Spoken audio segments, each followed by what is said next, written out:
LG का 32 inch का TV जिसका मॉडल नंबर है 32LB5820। इसमें फॉल्ट है, ये 3 टाइम ब्लिंक करके बंद हो जाता है। इसके आगे कुछ नहीं होता है, पैनल के 12 वोल्ट भी नहीं बनते। तो ये 3.3 वोल्ट लाइन यहाँ पर डायोड टेस्ट में फेल हो रही है। सो 1.2 वोल्ट लाइन भी शॉर्ट है।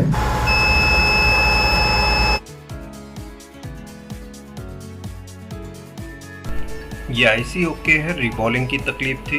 अभी हम रिबॉल्व करके वापस आईसी को लगाएंगे।